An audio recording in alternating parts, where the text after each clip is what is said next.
How you guys all doing today? Welcome back to the GSMC Chip Shot Football Podcast, brought to you by the GSMC Sports Network. I'm your host, Manny Maradiege, here on a Thursday, February 6th. About 3 days left to go until the Super Bowl is here and underway. On today's show, we got a great show lined up for you guys. We got a couple things to talk about on the Super Bowl, talking about a couple keys to the game that we have for the Eagles as well as the Kansas City Chiefs, and getting into a very intriguing story that was posted by the Pittsburgh Post-Gazette about Russell Wilson clashing with offensive coordinator Arthur Smith and where that can lead us heading into this offseason. So that and more coming up on today's show. Make sure to stick around and stay for the entire show, as well as me reminding you guys, if you want to get involved with the show at any point, with any questions, comments, or opinions you'd like to share, please don't hesitate to do so. Your input is always a big part of what makes this show great, and we always appreciate whenever you guys give any insight or just your perspective on anything that we're talking about during these live shows. And with that, you guys have the opportunity to join in on the conversations by getting your message to stand out and getting featured on the show by using the new Super Chat feature. The new Super Chat feature allows you to get involved, with the show, let us know what's on your mind. All you have to do is just click the $ at the bottom of the chat box to send in your Super Chat. In this way, it guarantees that I can see it, I'll read it out loud, and just get another feel for whatever we're talking about on today's show. So go ahead, let us know what you're thinking, hit the Super Chat button, and let's keep this show as interactive and as exciting as possible. Again, if you want to be part of the show, hit the Super Chat button and hit the $ and just let us know what's on your mind. Any questions, comments, or anything, we're always taking them during these live shows. So with that out of the way now, we could start with the first topic on today's show, talking about the keys to the game for each team in the Super Bowl. And we're going to kick things off with the Kansas City Chiefs. The Chiefs are they're at the doorstep of doing something that many probably thought was impossible, right? If the Patriots weren't going to do it, there was no way there was ever going to be another franchise as dominant as them that could get it done. But, we're here. We're a few days away from the Chiefs potentially being three consecutive Super Bowl champions. They would just have to do what they actually did last year in defeating a familiar opponent like they did last year against the 49ers. And also, this is definitely going to be their toughest test of any Super Bowl win, I would say, right? Because the loss, obviously, to the Buccaneers was their toughest test, obviously, because they lost. But in any of the victories and, going into this game, not knowing what the outcome is going to be, it definitely will be their toughest hurdle to get over if they do end up getting the victory, because of how the Eagles are built, right? They're an all-star team, it seems like, and they've made it up until this point, running through everybody, but the Chiefs now stand in their way, trying to achieve something that nobody else has done before in NFL history. And for the Chiefs to do that, I got three things that I want to see them do that I think are going to be critical for them to get a victory on Sunday. And the first one, I think it would be simple to say just to contain Saquon, right? That's the obvious one. That's the easy answer, right? Everybody says that. But while I was watching some television today, listening to some of the coverage around the Super Bowl, obviously, I saw something on Saquon that made a lot of sense to me in regards to this topic, right? Like stopping Saquon, how do you contain Saquon?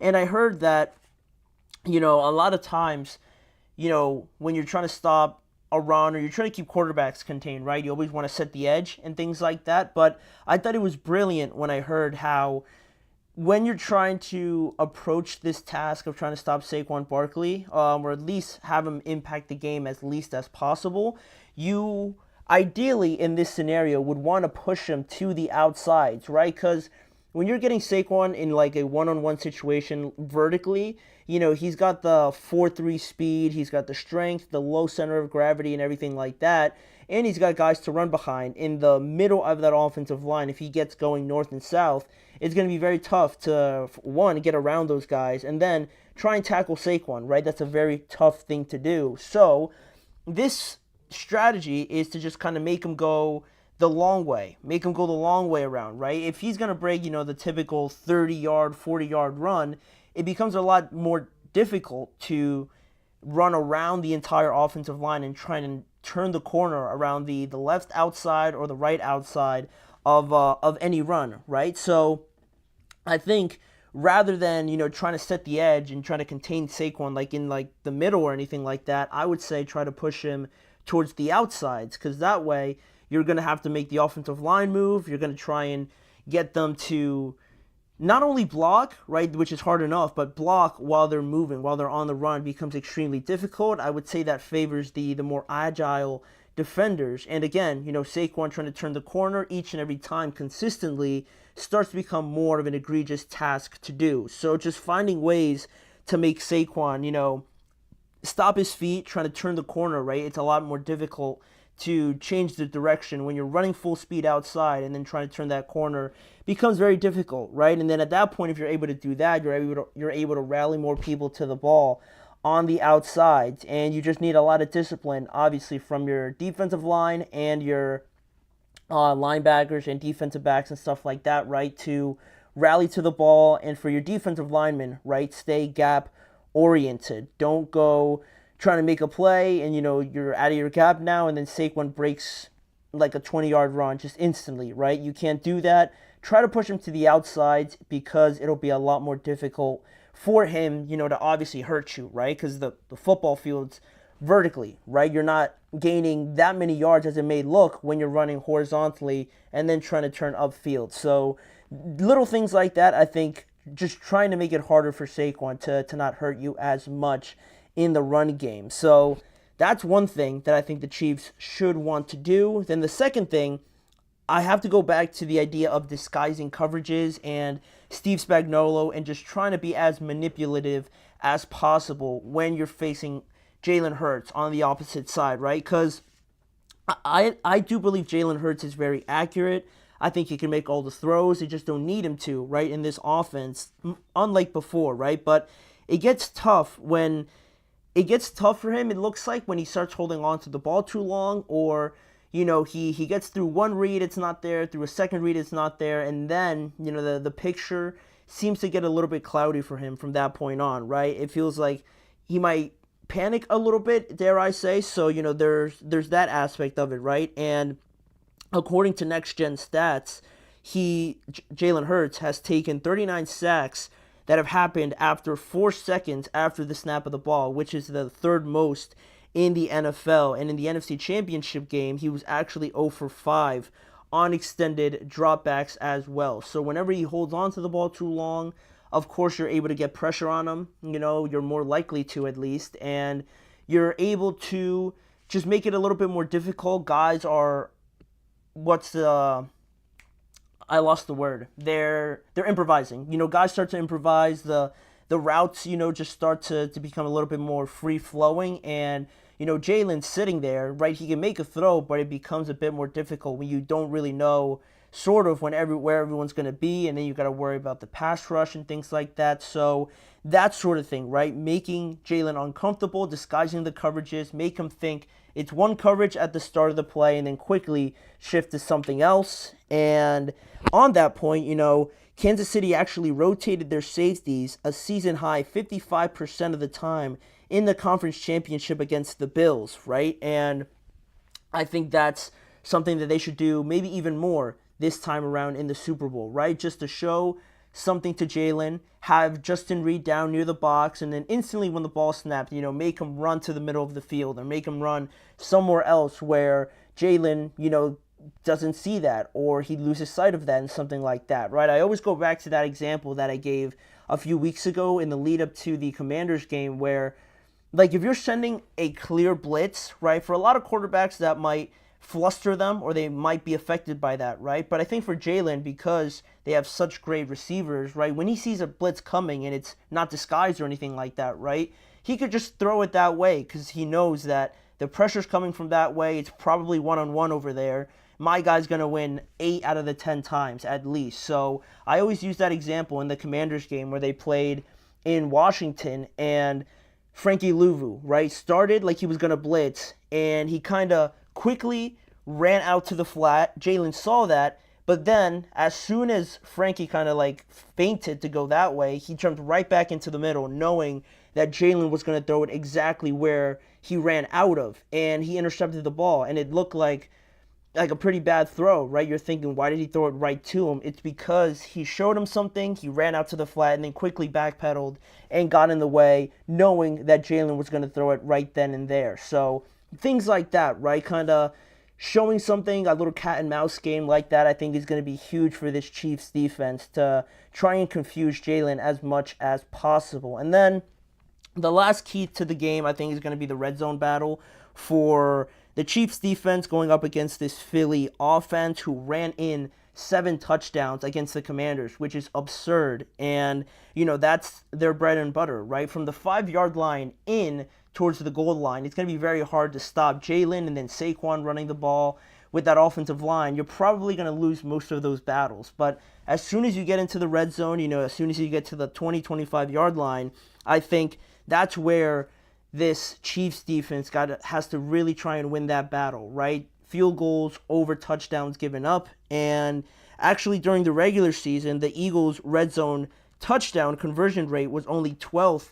in the NFL, while the Chiefs' defense in the red zone from inside the 20-yard line was 8th best in the NFL. So it seems like they do a pretty good job of defending the red zone, and you can only do so much to stop an offense from getting to the red zone, especially as talented as the Eagles. So you might give up field position like that, but as soon as you get into the red zone, tighten everything up. I actually think it allows you to disguise coverages even more, because you're forcing Jalen, if he is going to throw, which you want him to in the red zone, to be a pinpoint accurate in those throws, because everything's more condensed. There's a lot more bodies everywhere. You can't make a mistake and get a turnover or something like that, right? So I think winning that battle, trying to avoid them running one in as much as possible is going to be huge for them, because as soon as they get to the goal line, right, that's going to be a touchdown more often than not. So making sure that you win that red zone battle and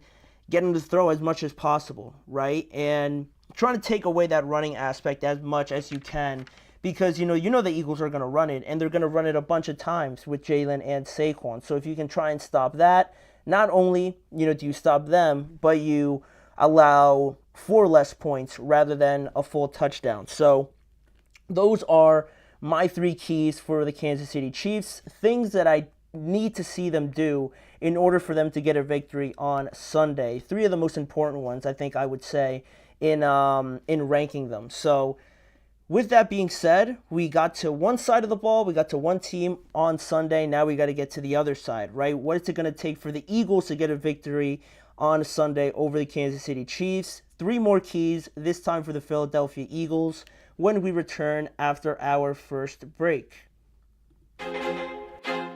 I feel like I'm losing my mind. Is everybody in the world blind? Please, Lord, give me a sign, a sign. I feel like I'm losing my mind. Is everybody in the world blind? Please, Lord, give me a sign, a sign. I wanna be the greatest. Everybody on the fake shit. I look around and feel like everybody is the fakest. I make this every day and I'm impatient, hoping one day I blow up from the basement. Statement, the top is so vacant. I don't hear shit that I think is amazing. Waiting for my day when I'm playing sold out shows for 1,000 faces. Hey, give me that crown, get in my way and to be put down. It ain't your place, all this my town. If I want that shit, then I'll get it right now. I'm losing it, the noose it fits. I'm losing shit, a stupid myth. You choose to live or choose to dip. You choose to fight or lose your grip and lose a gift. I feel like I'm losing my mind. Is everybody in the world blind? Please, Lord, give me a sign, a sign. I feel like I'm losing my mind. Is everybody in the world blind? We are back here on the Chip Shot Football Podcast to sort of continue on what we were talking about last segment with giving our 3 keys to the game for the Kansas City Chiefs in order for them to get a victory.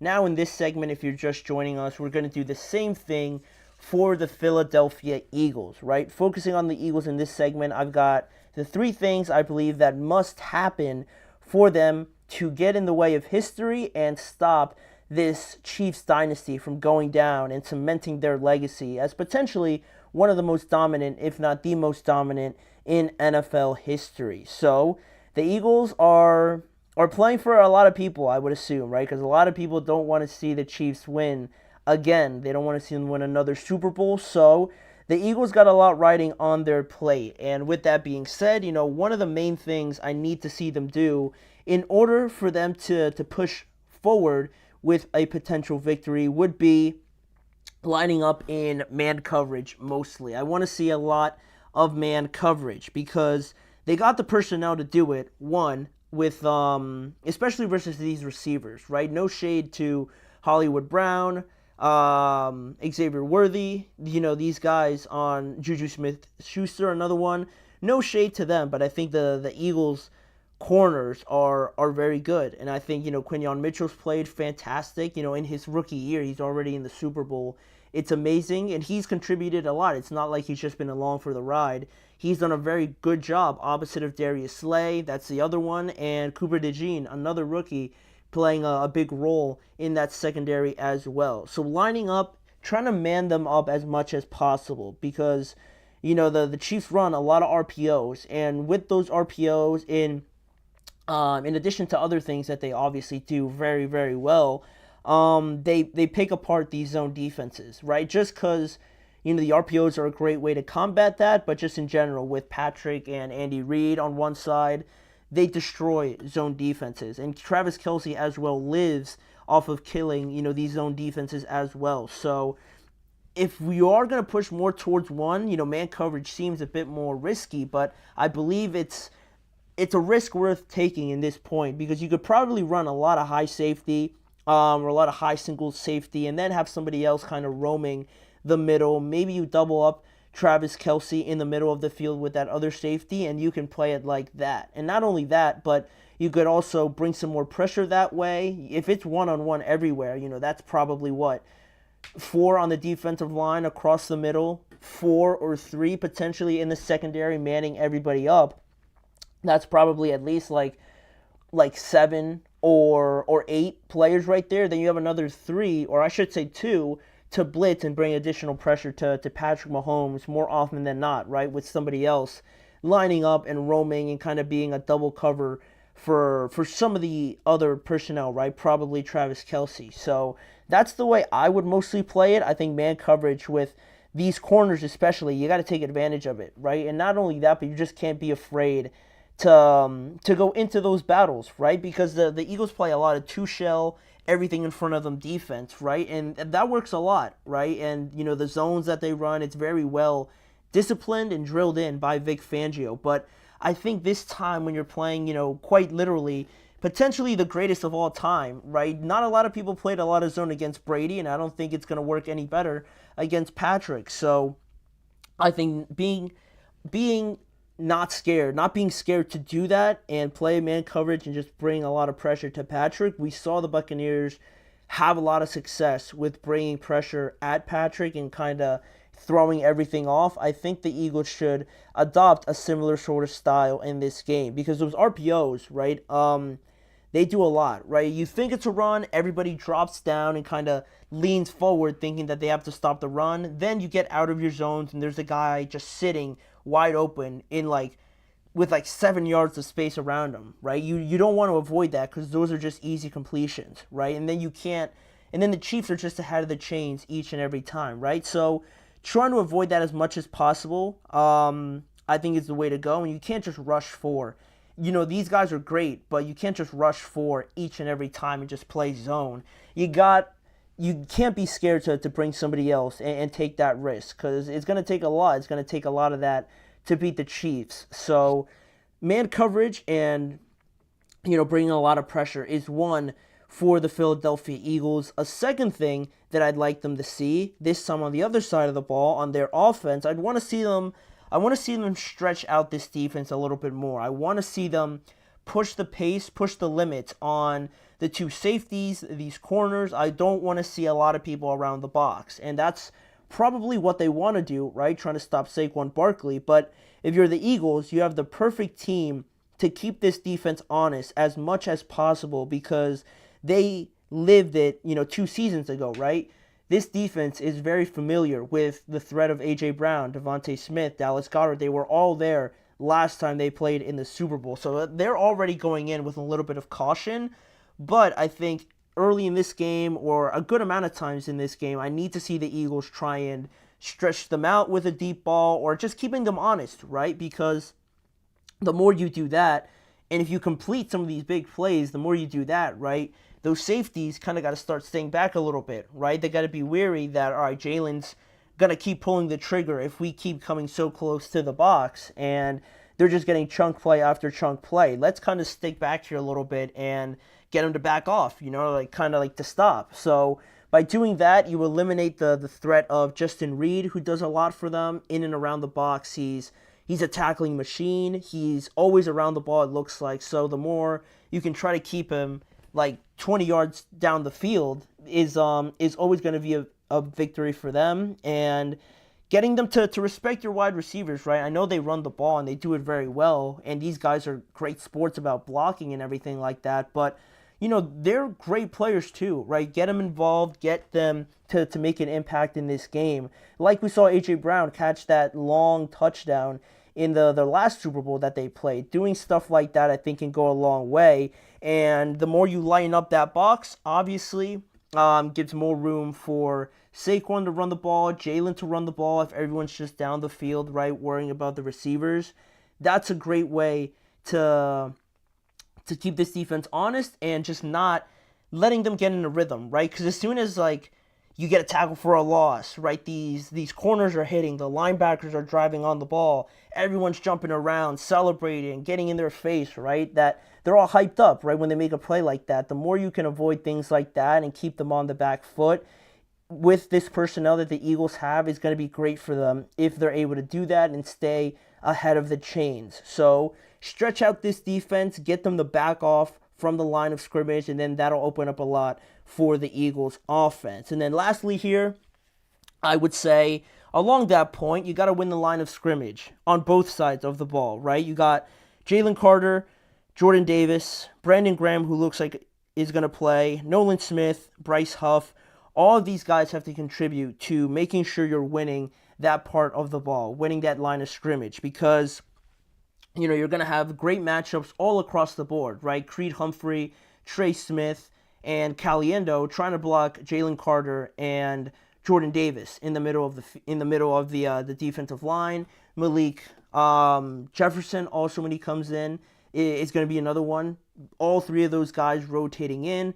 Best on best, Creed Humphrey and Trey Smith really make up some of the best, or the best interior offensive line, I think, all season. And if Joe Thuney was in there, that would be the best 3 interior linemen that there are in the NFL. And going up against a young, up-and-coming player like Jalen Carter, Jordan Davis, who's not going to be an easy block, winning that line of scrimmage is going to be huge for the Eagles, right? Not getting kind of stonewalled and not making any sort of pressure or really not affecting the line of scrimmage. You got to get in there. You got to send as many guys as possible just for them to start worrying about you, and sending 2 guys over there, maybe even 3, just in case. And then that way it lets other guys, benefit off of that. If you're winning on the inside, then the outside becomes a lot easier for guys like Nolan Smith and Bryce Huff and Josh Sweat and those guys. So winning that line of scrimmage, not just getting stonewalled or even pushed back, is going to be huge for them.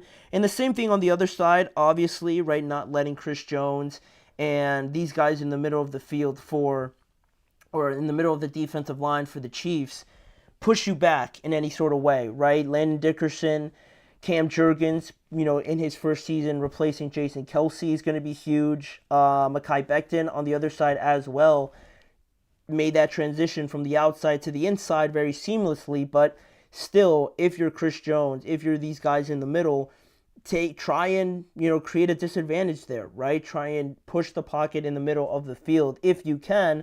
But for the Eagles, right, try to avoid that as much as possible and winning the line of scrimmage is obviously going to be huge, right? It dictates the run game. On the other side of things, if you're winning the line of scrimmage and the defensive side of things, you're stopping their run and you're keeping them in 2nd and 7s, 3rd and 6, 2nd and 9s, and stuff like that, right? That's what you want to do. So that's what I want to see from them. And really, just trying to do that, and it'll open up a lot more things for them if they're able to do that. So, man coverage on defense, don't be afraid to do that. Stretch this defense out as much with the passing game, but don't overcook it, don't overdo it. You got to still run the ball, but try and keep them as honest as possible. And then the last one, winning the line of scrimmage, right? If you win the line of scrimmage, you get in Patrick's face, mostly on the defensive side of the ball, is going to be massive for you, right? Trying to keep the Chiefs off schedule as much as possible. So those are the 3 things that I want to see from the Eagles come Super Bowl Sunday. If they do all of that, I would find it very hard for them to lose a game unless they turn the ball over like 2 or 3 times or something like that. So that's going to be huge. We're going to continue previewing that game a little bit more tomorrow, but that's all that we have today on the Super Bowl, just to make sure. Yeah, so tomorrow we're going to do a lot more around it and give our final predictions as well. But for right now, we're going to go elsewhere to the NFL, to Pittsburgh, and talk about this story that came out about the potential friction on Russell Wilson and offensive coordinator Arthur Smith, how they clashed on the Steelers' offensive philosophy and how that could affect this team on whether or not they bring back Russell Wilson this offseason. So we're going to dive into that, give all the details and just my reaction to it when we return after this.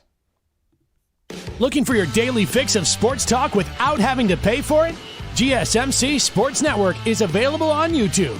Just search GSMC Sports Network. Get your fix of daily sports talk shows on YouTube, absolutely free. NFL, college football, NBA, MLB, MMA, UFC, fantasy football, and so much more. GSMC Sports Network has shows running all day long, with new sports shows starting every 2 hours. Just like on your favorite cable sports channel, except GSMC Sports Network is absolutely free. Just search GSMC Sports Network on YouTube to catch one of your new favorite shows, like the GSMC College Football Podcast, Chip Shot Football Podcast, Hoops and Heels Women's Sports Podcast, GSMC Basketball Podcast, and so many more. Check it out for yourself. GSMC Sports Network, now available on YouTube absolutely free. Search GSMC Sports Network on YouTube right now.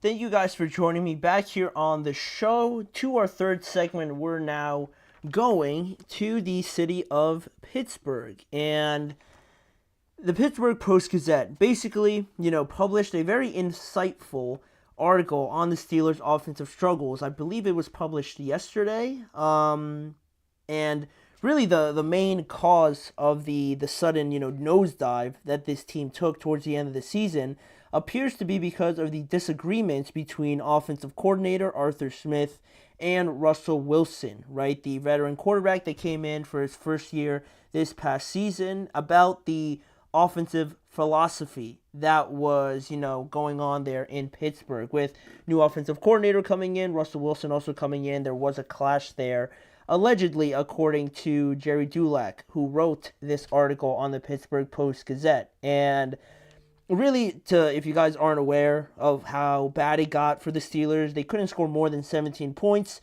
in any of their final 5 games. It's the first time since Chuck Noll's rookie season that the Steelers failed to score 17 points or more in any stretch there, right? So that's historically bad. That's way before I was even born, obviously, and right, it's very unprecedented for anything like that to happen. So according to the author of this story, Jerry Dulac, he wrote, I should say, multiple sources have told the Pittsburgh Post-Gazette, in quotations, the offense lacked imagination and that the audibles and route adjustments Wilson was making at the line of scrimmage were creating a conflict with offensive coordinator Arthur Smith, Dulac wrote. And he also stated that the decline, the serious, disagreement, and I guess to a sense boiling point over, the tipping point of this entire situation began after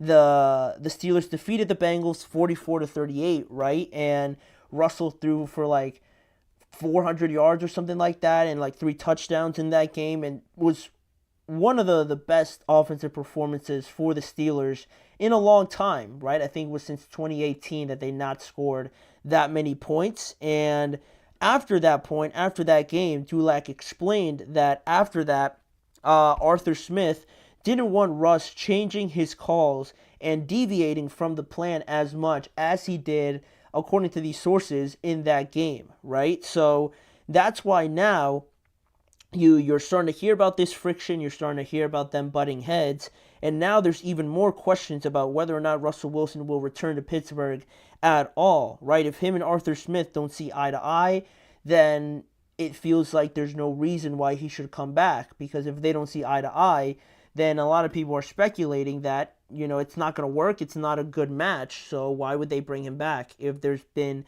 these problems? So that's why, you say that in one sense, and that's why immediately people go to the other quarterback, right, Justin Fields, and they believe that Fields is the preferred option by a good amount of the coaching staff because, he didn't do what Russ was doing, right? He stuck to the game plan, and he followed it according to how Arthur Smith was doing it. And he's obviously younger, more athletic, and cheaper probably, so those reasons are the obvious ones, but also this one, that he didn't do any of these, audibles or deviating from the plan, at least not as much as Russell Wilson. So that's why it feels like the scale is tipping more in favor of Justin Fields. And with all of that information now out there in front of us, and you guys can read more into it if you go read the article, right? It was pretty interesting to read everything that was in there written out. And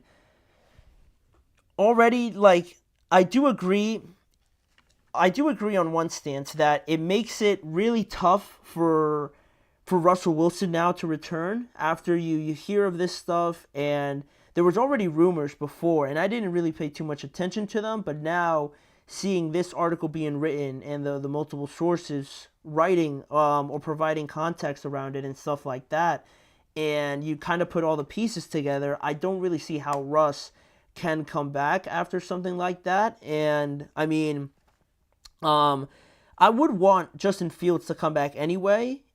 That was my preference at the beginning of everything.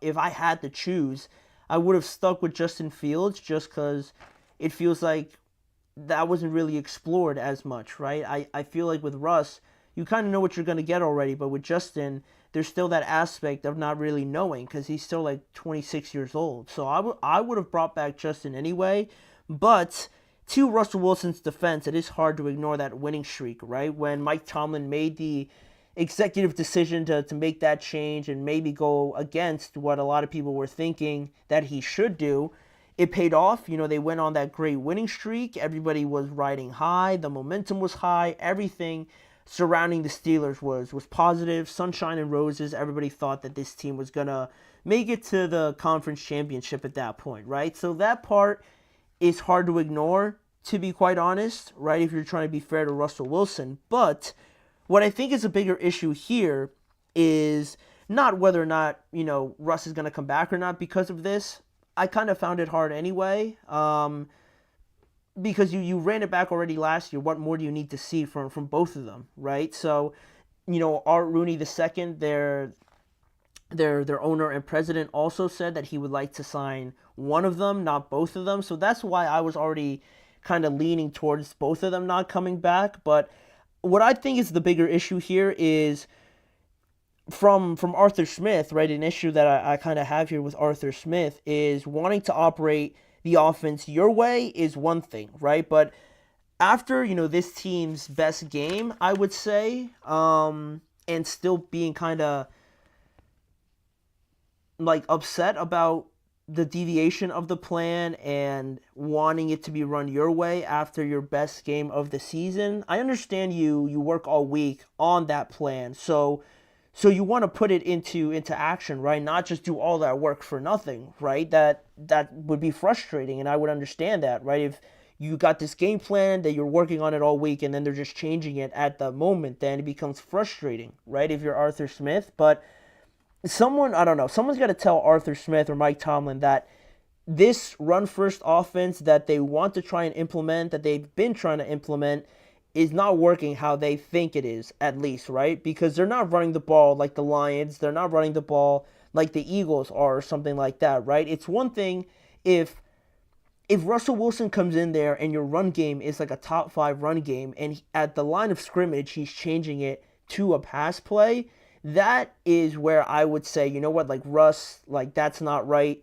This team's predicated on the run game. They're doing very well with it. There's no need to change it, right? Like you got to chill. But like this run game was awful. Again, like it wasn't very good at all. And it's one thing if it's great and you're changing it, but if it's as bad as it's been, like I don't understand what the problem was with changing it. Especially if you put up 44 points, then I don't really see what's the huge problem of someone coming in here, trying to implement their ideas, trying to create some sort of change, and having it work out like they did, at least in this game, for you to go up to him afterwards and say, you know what, like I know like this worked or whatever, but I don't really appreciate you changing the plans. After one of the best games, you would think that would probably have Arthur Smith maybe second guessing something about the offensive plan, or maybe that they should implement the passing game a lot more, not just run zone reads on first downs and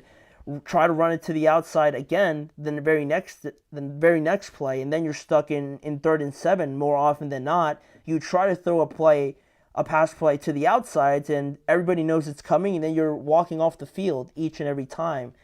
If you watched the Steelers game, you saw that exact same movie almost quite literally every single start to the game, right? They didn't have a opening drive touchdown because, lo and behold, everybody knew what they were going to do, right? It was predictable, right? And there was worse. It was, watching this run game, honestly, was worse than watching, not worse than watching a lot of things, right? I probably would have rather watched paint dry than watch this team's run game. To continue to be a problem and just be as predictable and bland and old school as this running game has been for a large part now, for a long time now. I mean, Julian Edelman had a quote to say about the Steelers way and, the same sort of stuff they were running. He says that everybody can see it and everybody knows what they're trying to do, right? And Ben Roethlisberger kind of reacted to that and said that there's some element of truth in there. And I think that's also, more of the problem, that the Steelers are so locked in to doing things this sort of way and trying to do things the Steeler way, which is great. I love the message and I love that things used to work like that. But after so much time of not seeing things work out, you'd hope that there'd be some sort of change and not just trying to run the ball the first 2 plays thinking that it's going to work when it's clearly not, and then just continuing to be locked in on that, right? And then when someone comes in to try and change it, you sort of push them away and tell them to stop, right? Then you start thinking of other things, right? Like, we saw the best version of Calvin Austin this year, right? And I think a lot of that probably had to do with Russell Wilson coming in and making audibles and making some of these changes, right? Because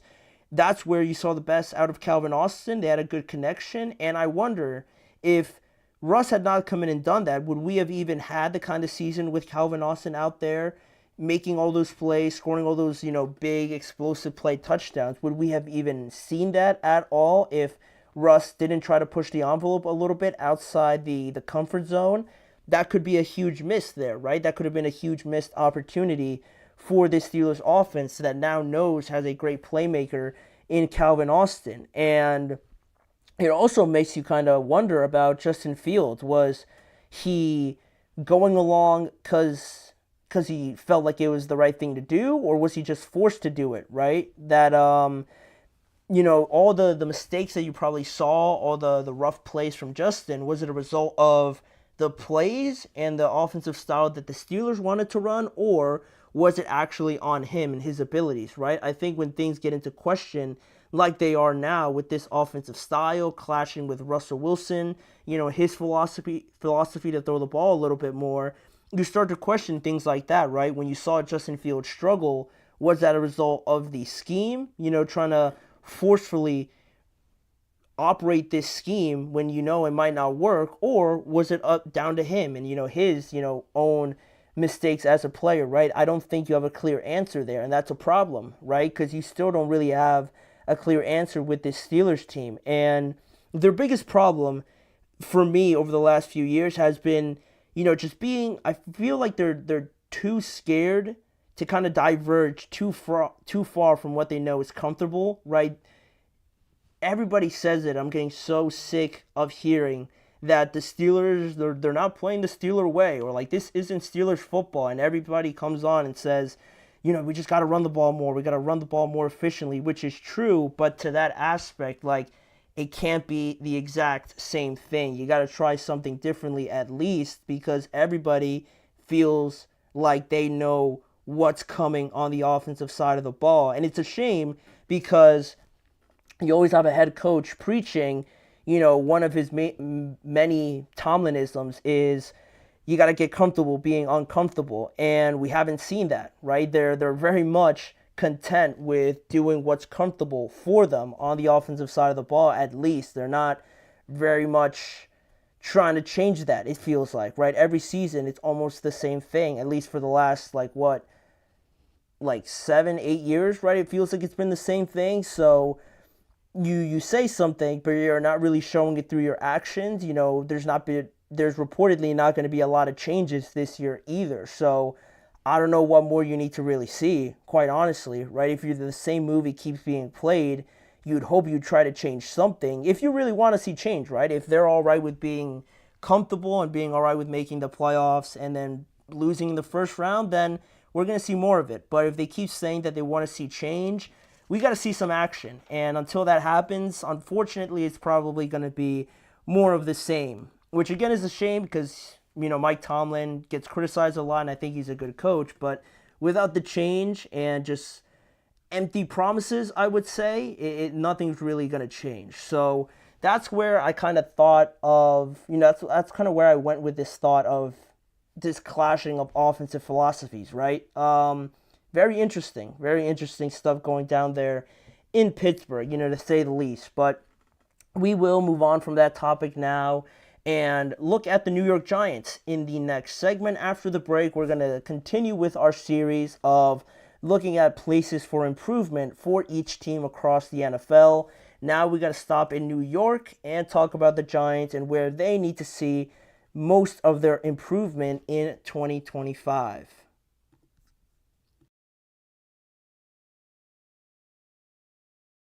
For the best and latest podcasts available anywhere, go to the podcast app on your cell phone and type in GSMC to access free content-rich podcasts on health and wellness, book reviews, sports, entertainment, relationships, social media, movies, technology, finance, and even weird news. Subscribe and download the GSMC Podcast Network's family of shows, available everywhere podcasts are found.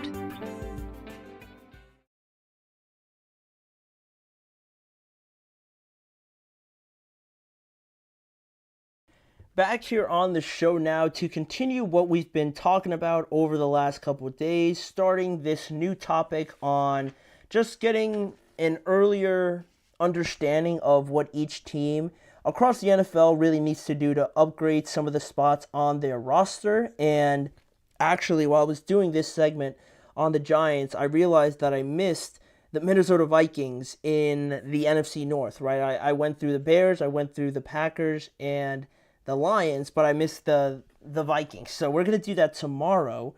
But on today's show, we're going to continue with the NFC East and talk about the Giants, right? Things fell apart quickly for the Giants after they had that exciting upset over Seattle early in the season. They followed that up by losing the next 10 games consecutively, and then you started with all those off-the-field issues, right, with Daniel Jones and benching him, right? So they could avoid, giving him that bonus, and then you have him out there playing like scout team safety, and it's a bad look. It rubs some of the players the wrong way. It was made like a big deal, obviously, as it should have, and that led to them trading him to the Minnesota Vikings and things like that. So there was a lot of, it was just like a big mess everywhere, right? On the field and especially off the field for the Giants this past season. And now I feel like there's a lot of pressure on this front office, right? That, one, they were able to stay another year. I don't know. I wouldn't necessarily agree with that, but, John Merrill wanted to keep the same voices in there, and Brian Dable and Joe Schoen are back at it this offseason, and now they earned the number 3 pick after going 3-14, and I believe with that and the offseason, approaching, they could go in a multitude of different ways, right? With this roster that needs a lot of help, obviously, but I think the biggest ones for them are going to be quarterback, obviously, linebacker is another one, and wide receiver as well for me, right? You could probably point out other ones that need upgrading, but I think the 3 main ones are those 3. And this could be, if we're really like talking honestly, this could be a season where it could be the last for Brian Dable and Joe Schoen if they do repeat the results of this past season. So there's a lot on their plate to make sure they get this right this offseason, unlike last offseason, right? Where, again, it was another big mess, it seemed like. So looking at the positions I just kind of laid out there, starting with quarterback, the most obvious one, right? The Daniel Jones era is over, after selecting him earlier than maybe a lot of people thought, and going through the trials and tribulations of that with Daniel Jones, all the highs and lows.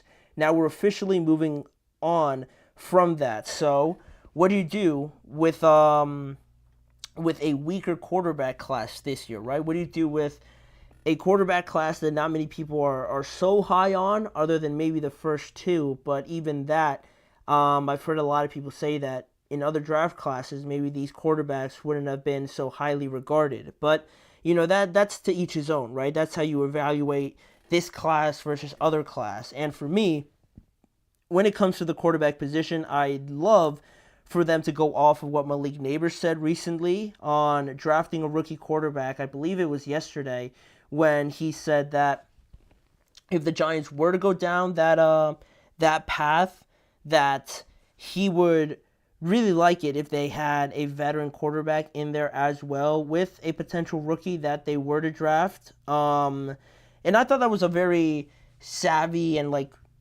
experienced thing to say. Malik's only going into his second year, but to hear that from him, to kind of give some advice to his front office and say rookie quarterback is great, right? He'd love that, but you probably should have a veteran in there to kind of show him the ropes and make sure this thing goes smoothly, rather than having a rookie in there who might be mature. You never know, but it makes it a lot harder when you're just out there and you don't really have someone saying, you should have done this here, or maybe instead of that, because it didn't work out for me, this is what I learned from it. And, you're passing those tips on to a younger player.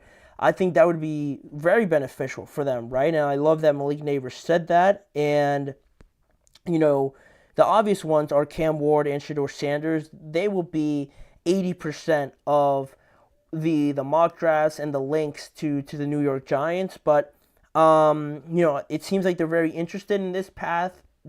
I've seen them interact pretty heavily with Shedeur so far, especially at the Shrine Bowl, at least. And, you see a bunch of stuff on social media about it. So it seems like, from what I've seen so far, that they're very interested in a rookie quarterback, selecting so high in the draft, that could be something that becomes very likely for them if they, continue to go down this path. But also in free agency, there's a couple options that you could explore, and maybe with that, 3rd overall pick, if you do get your quarterback already and aren't in love with, maybe like Abdul Carter and like Travis Hunter are gone or something, or maybe one of them's there. Maybe you try and get one of them on your team with a free agent quarterback and try to go down that route. I don't think that's an awful idea. So they could do that, and, the quarterbacks in free agency, you got options like Jameis Winston,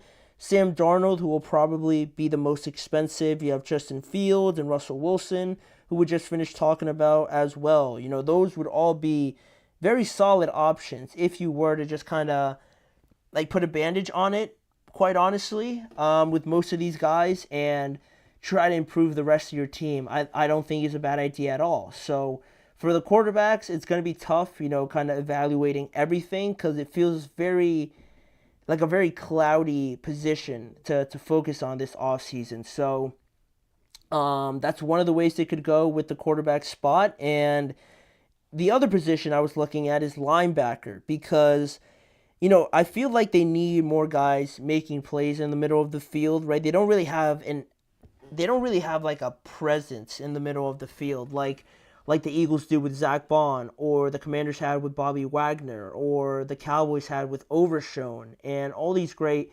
teams or these great players in their own division. I don't feel like the Giants really have that in the middle of the field, defending the middle of the field, having that general sort of quarterback, operating the defense and making sure everything is in line. I think that is something that would really bring them a lot of good if they brought more discipline and more just efficiency on that side of the ball, because they got good players on there, but sometimes they could look very sporadic and just very sloppy at times, and I just feel like they need someone there to kind of keep things in check. And you could go down free agency, and I know I mentioned Zach Bond.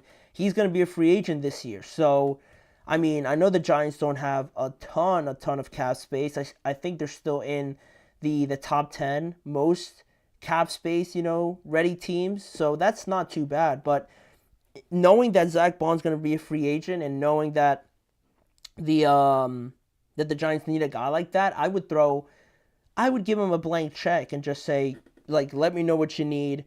I just need you in New York, right? If Zach Bond would really consider that, that's what I'm doing to try and make sure I not only add Zach Bond, but I take him away from the Philadelphia Eagles. That's one thing I would do. But you also got guys like Nick Bolton, who's playing in the Super Bowl, obviously, this year as well.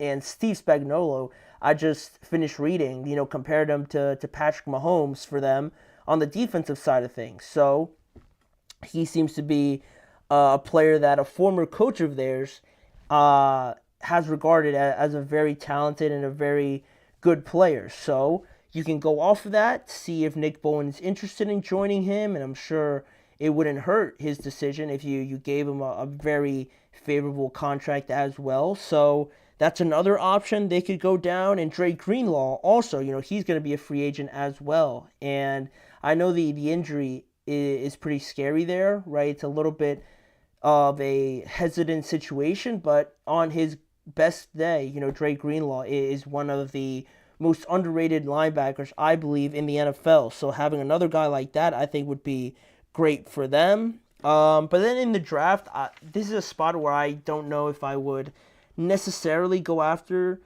linebackers that early. You can get guys late, but the most popular names I've seen so far at like middle linebacker and stuff like that are Jihad Campbell from Alabama, Barrett Carter from Clemson, or Carson Schwessinger from UCLA. I think all of them are solid options, but preferably I would like to see the Giants really pursue one of these free agents. I would think that's the best option for them, at linebacker. But the next spot I would say would be wide receiver, right, for them, because Malik Neighbors is clearly the guy for them, and I like Wan'Dale Robinson, but Darius Slayton is also a free agent, and I'd like to see him just add more playmakers there to make the quarterback's job a lot easier, right? And I think if you start looking at the draft and start looking at your options there, you're not going to draft really any of the consensus top 5, like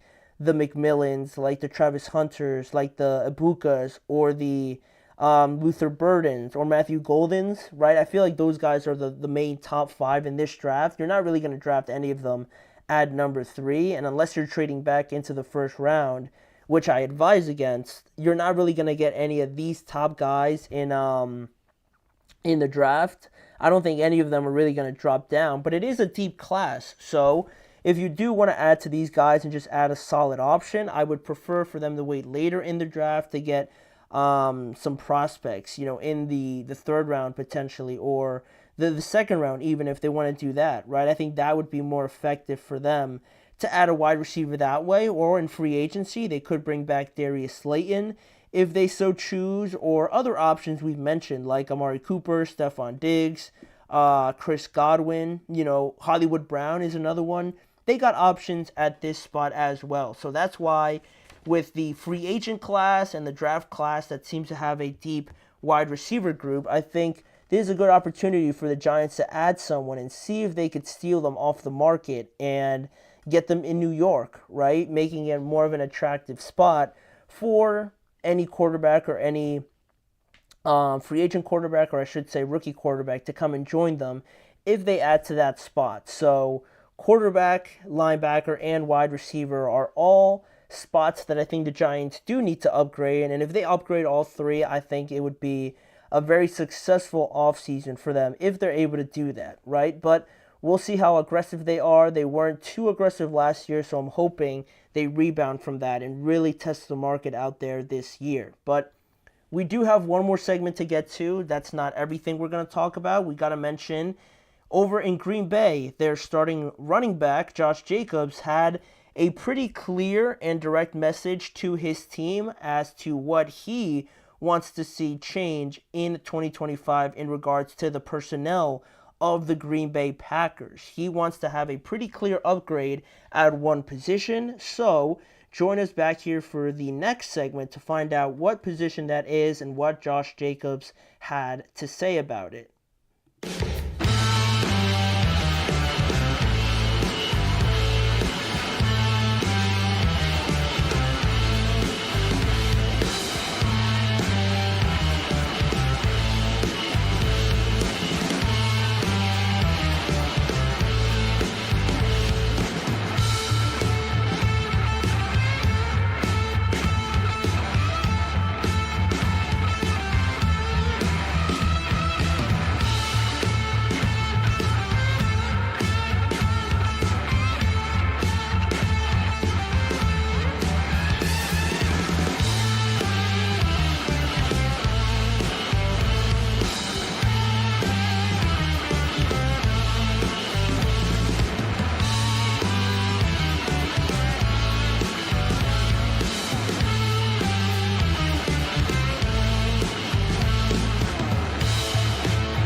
Thank you guys for joining me here for our last segment of today's show. And just to touch on the running back for the Green Bay Packers, Josh Jacobs, was down there in New Orleans like a lot of people are, honestly, for the Super Bowl, obviously. And really yesterday there was a lot going on for Media Week, especially down there in Radio Row, where there was a lot of guys that I saw talking.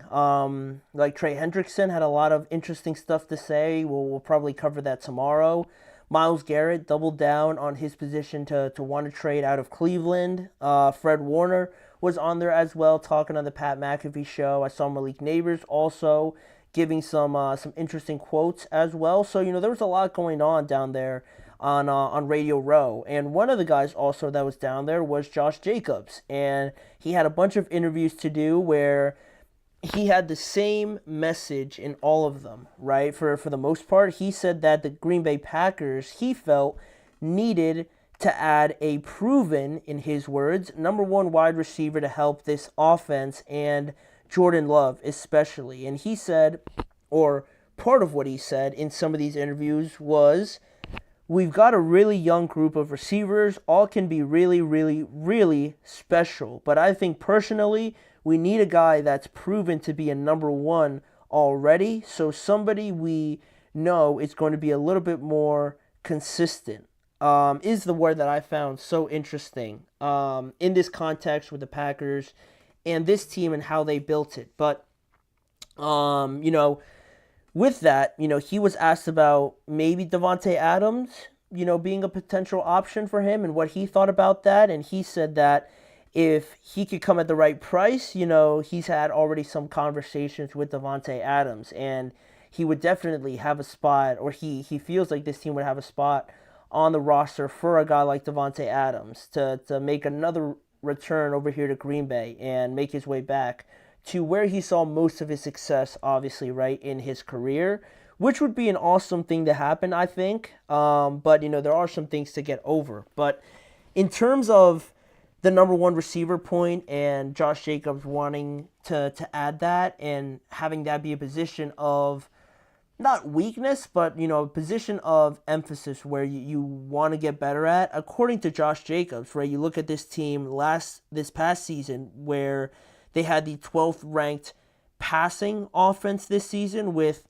Jalen Reed, Tucker Kraft, Christian Watson, Romeo Doubs, and Dontavion Wicks, right? All those guys, they were ranked 12th, with Jalen Reed getting 157 yards, Tucker Kraft at 707 yards receiving, Christian Watson with over 600, Romeo Doubs at around 600 as well, and Wicks contributing 416 receiving yards. And all these guys are under 25 years old, so they're growing together. They're still not even close really to their prime, so they're getting to that point, and this year was just, a down year, I would say, for them.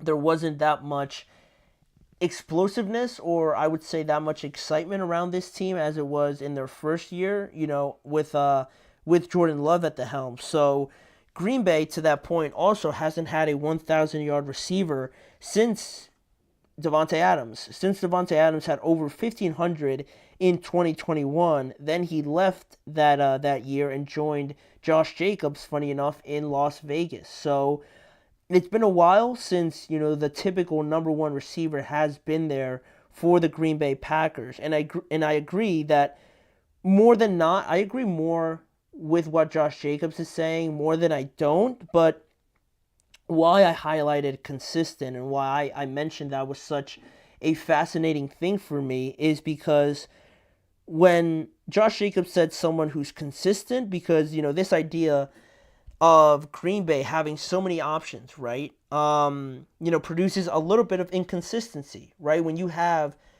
like 4 or 5 guys that you say can contribute to this offense and that you think, there is some sort of advantage there when the opposing defense doesn't know what's coming or they don't know who you're going to throw the ball to, right? You don't have a number one guy like that. That does create some sort of benefit and maybe an advantage there, but we didn't really see that too much this year. And it does produce a little bit of that inconsistency that Josh Jacobs wants to get rid of, I guess, in a way, right? He wants to see it be more stable, and it's just very interesting, right? Because we thought that it would be a great thing. It would be a great advantage for the Packers to not have a number one receiver and kind of have everybody do their own thing. But it appears like you do need an element of a top guy that can separate himself from the rest of the group. Not to say that, the rest are bums or anything like that, but it feels like for the majority of teams, and what Josh Jacobs is alluding to, you need one of these top guys there that is a certified, reception, can get open on anybody, and is someone that you trust very much so to have a go-to play or have a must complete reception on anything, right? You need to have one guy that all right, if I go to him, I know what I'm getting, because also, with the multitude of receivers, right, you don't really you have a play drawn up for a guy, but you don't know necessarily, like a number one receiver would, if that guy's going to be open or if that guy's going to do the right thing on the route. And if everything's going to go well, you don't know if it's going to go directly to him. You don't have as much security as you would, again, if Davante Adams was there, right? So I think that's what Josh Jacobs was pointing to, and I think that's why it's so interesting, because the Packers, were very much in favor of having a lot of options, right? And now Josh Jacobs comes in and says, like, we might need a number one guy.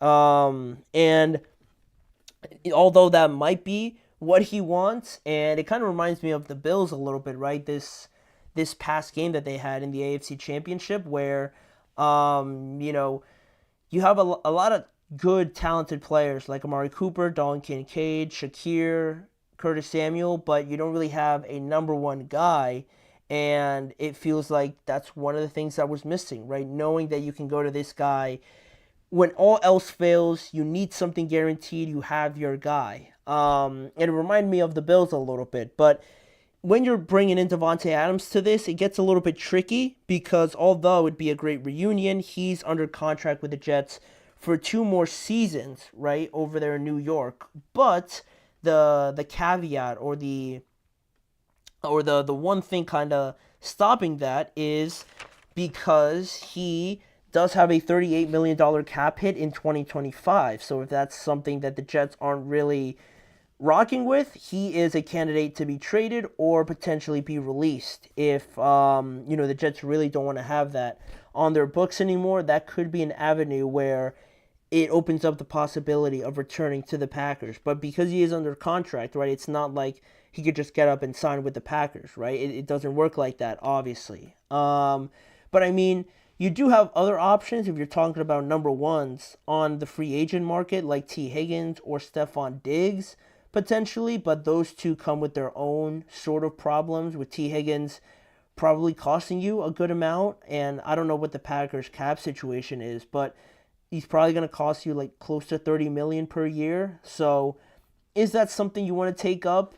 I don't know, maybe, but that seems to be a big, discussion point there. Or Stephon Diggs, I think he's still got a lot left, but you are weary of that ACL injury. So I don't know, is that somebody you want to make your unquestionable number one guy if you do have some questions about his health?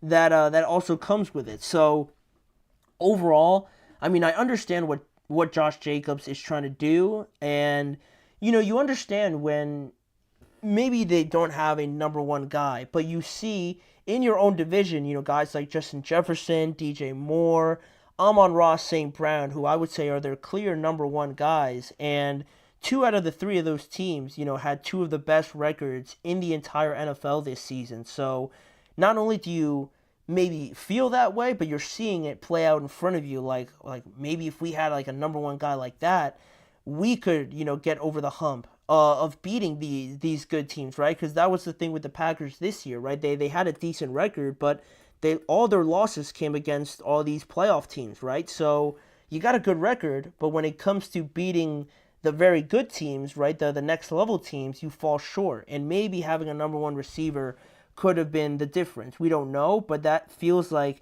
the path that Josh Jacobs is kind of going down. So, I mean, if you add a guy like that, like Davante, say, does that mean the Packers are right up there with the Vikings and the Lions? They did play them close, but I don't know if it necessarily means that they're on the same level, because I hold Minnesota and Detroit to a very high standard, and I might be the only one on Minnesota, but I feel like they got a lot going for them. And I don't know what's going to happen with Sam Darnold or J.J. McCarthy, but I feel like they have a very good team, and they're only going to get better, right, going forward. So it doesn't look like Brian Flores is leaving either, so you're not really losing too much there. So I feel like maybe it makes them closer to Minnesota, but with Detroit, I mean, it could make them close with Detroit, but like Detroit could add like Myles Garrett or something, right? If they add Myles Garrett, like forget about it. They're gonna win the Super Bowl next year. But that's kind of where I stand on it. I like the idea. I understand what Josh Jacobs is getting at, and I too would probably feel like I need like a number one. I just need someone that I know is just like a certified baller, can go out there, get a catch for me, get a first down, never really covered, right? Honestly, something like that. I know you just can't pick them out of anywhere, right? But more often than not, I do agree with Josh Jacobs. I think he's making a good point here, and hopefully, the Packers can work something out there And I would say ideally they would go after Devontae Adams. That's just me. But, we'll see. We'll see. That's a very interesting point to bring up now during the Super Bowl, right? We'll see how they react and whether they act on it as well. But for right now, that is everything I wanted to talk about on today's show. I wanted to thank you guys for joining me on today's episode of the Chip Shot Football Podcast. And as a reminder, please make sure to like, follow, and subscribe to the Chip Shot Football Podcast, as well as following the network on all forms of social media and checking out the YouTube channel, especially the GSMC Sports Network channel and the GSMC Podcast Network channel, where you can see more content around the NFL with me as your host, Manny Maradiaga, each and every weekday at 6:30 p.m. Eastern Time, covering and talking about the NFL each and every weekday. So, again, thank you guys for joining me today, and join me again tomorrow, same time, like I said, to discuss more about the Super Bowl that's pretty much just a couple days away. We're going to preview it and give you guys some more insight into the big game coming up this weekend.